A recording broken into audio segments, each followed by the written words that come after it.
Welcome back to the Real Frame Reviews. I'm Scott Icebox Nemi, and today we have Game Night. Game Night is a comedy which stars Rachel McAdams, Jason Bateman, Kyle Chandler, a lot of other people that you've probably seen in numerous comedies before, and is directed by the guy that did Vacation reboot, and the writer of Spider-Man Homecoming, one of the writers of Spider-Man Homecoming, and is written by Mark Perez. Now, I start out by telling you that it's written by Mark Perez because I believe without Mark Perez's writing in this film, I don't think this movie is nearly as good as it actually is.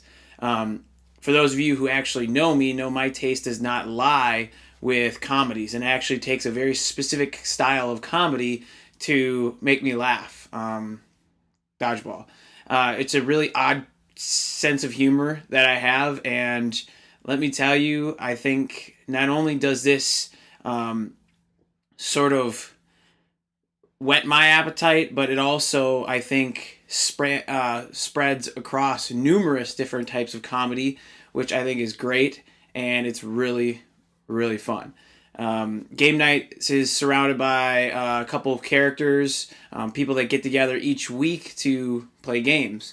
It's headed by Rachel McAdams and Jason Bateman, who are a married couple who are super competitive. It's what drew themselves together, and they love having game nights and competing and winning. But Jason Bateman's brother comes back into the picture, who's Kyle Chandler, I believe. This dude's in everything.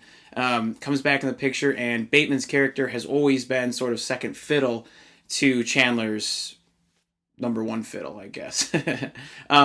So you can see where the tension sort of draws in, and Chandler's character wants to take hold of the game night for 1 week and really sort of blows it up bigger than just Sorry and the Game of Life, that sort of game night, into a whole murder mystery theme.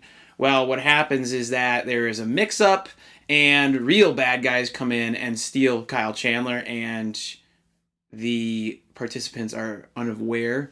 And so you have this really fun romp of them trying to find Kyle Chandler, and you have all sorts of different characters. They all have sort of different issues going on with them. One's kind of stupid. Another girl is just kind of there as the stupid guy's date. You have guy from New Girl on there who's really funny, and his wife. They've been going together since like middle school, and so you have some fun. You have some fun dialogue between them two, and then of course Bateman and McAdams do a really great job playing off each other. The chemistry that they have is believable, and it's a really really fun movie. Right away I go back to the writing, because for me as a writer, I love sort of putting in my own these old pop culture references, and just sort of getting a chuckle when people are able to sort of react to those. And there are a lot of cool pop culture references in this movie, and I think they're really done well. It's not overblown. They don't do too much with it. They actually really play off very nicely, and they sort of fill it in as you go. There are some things that you get from the beginning, some stories that you get, and they sort of come to fruition later on. So it's really fun to see that happen. And I'm blanking on his name right now. It's Pleman. What is his name? Jesse Plemons. He plays the really odd cop next door, and he is hilarious. He is by far my favorite character, I think, in this movie, and he's so awkward and so funny at the same time. And it's again a credit to the way that this character is written, and then how they're able to how the directors really push him in slight nudges in certain directions. And there is one scene where they go up, the whole crew goes up to his door, and he opens the door, and he's telling him about how long he's waited to become part of the game night people, and then he just sort of slinks away from the door into the dark. And one of the guys is like, "Do we follow him? Like, where did he go? Do we follow him?" So it's really good. It's funny like that. The action in this is actually quite good. There is a scene inside of a mansion that I really enjoyed. It was fun. It was just, some people might think it's sort of a stray from the actual story, but I really feel like it was a good job.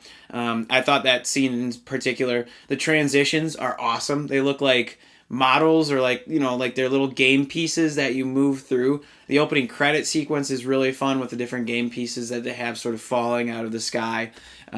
So it was a good time. Game Night is a movie that I sort of had no expectations for, and I went in there February, and saw a comedy that was actually worthy of maybe repeating and maybe purchasing once it comes out. But check out Game Night if you're sort of bored with the movies that are out just now. I would definitely say see it. See it with friends. See it by yourself. See it with your significant other, and I think everyone should have a pretty good time. If nothing else, you get a couple laughs out of it, and you can leave the theater happy because it doesn't anger you in the end. It's actually quite charming. So I'm gonna give Game Night a 3 out of 4 stars. Please go see it. Tell us what you think. Hit me up on Twitter, ScottNiemi2, SCOTTNIEMI2. Hit us up at Real Frame of Mind, REEL Frame of Mind on Twitter, or also get in the comments. Since we've been back, we haven't gotten many comments, so we're gonna start really getting on you guys about commenting. Let me know what you think about this. Check us out on Facebook, facebook.com/The Real Frame of Mind, REEL Frame of Mind. So let me know. Thanks, guys. See ya.